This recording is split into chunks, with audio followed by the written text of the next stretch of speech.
আজকে আমাদের আলোচ্য বিষয় অল্টারনেটর এর ভোল্টেজ রেগুলেশন। তো ভোল্টেজ রেগুলেশন বের করতে আমাদের নো লোড ভোল্টেজ এবং ফুল লোড ভোল্টেজ আমাদের জানতে হবে।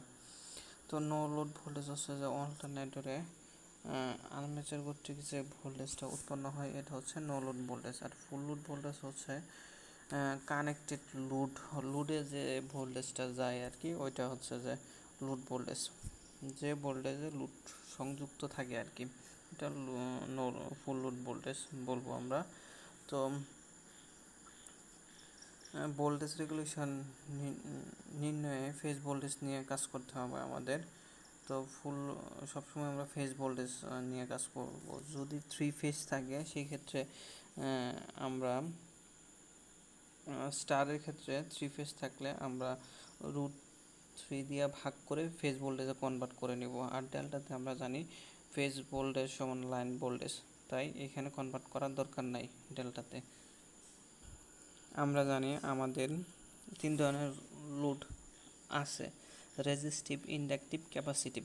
তাদের উপর ভিত্তি করে আমাদের পাওয়ার ফ্যাক্টরও 3 ধরনের। একটা হচ্ছে যে unity, lagging, leading power factor.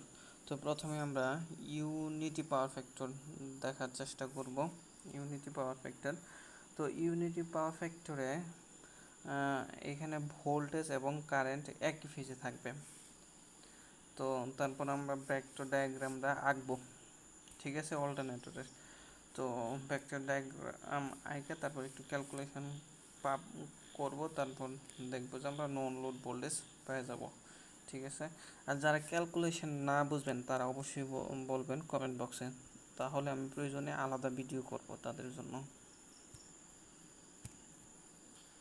এইখানেও সেম কাহিনী বলতে এখানে ল্যাগিং পাওয়ার ফ্যাক্টর, এখানে ল্যাগিং পাওয়ার ফ্যাক্টর ভোল্টেজ থেকে কারেন্ট পিছিয়ে থাকবে।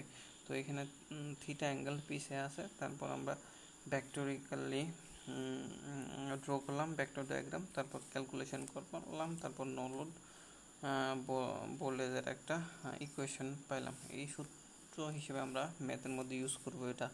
এটা হচ্ছে যে ল্যাগিং পাওয়ার ফ্যাক্টরের ক্ষেত্রে আমরা এটা ইউজ করব। লিডিং পাওয়ার ফ্যাক্টর, ক্যাপাসিটিভ লোডের ক্ষেত্রে লিডিং পাওয়ার ফ্যাক্টর হয়। এইখানে আমাদের যে ভোল্টেজ থাকবে, এই ভোল্টেজ থেকে আমাদের কারেন্ট আগায় থাকবে। তো এইখানে আমাদের ভোল্টেজ থেকে কারেন্টটা আগায় থাকবে। তারপর আমরা ভেক্টর ডায়াগ্রামটা আঁকবো, তারপর আমরা ইকুয়েশনটা পাবো। তারপর এটা আমরা ম্যাথের মধ্যে ইউজ করব, ঠিক আছে। তো এইখানে আমরা ইন্ডাকটিভের ক্ষেত্রে এইখানে প্লাস পাইছিলাম, কিন্তু এইখানে ক্যাপাসিটিভ এর ক্ষেত্রে আমরা নেগেটিভ পাইছি, ঠিক আছে।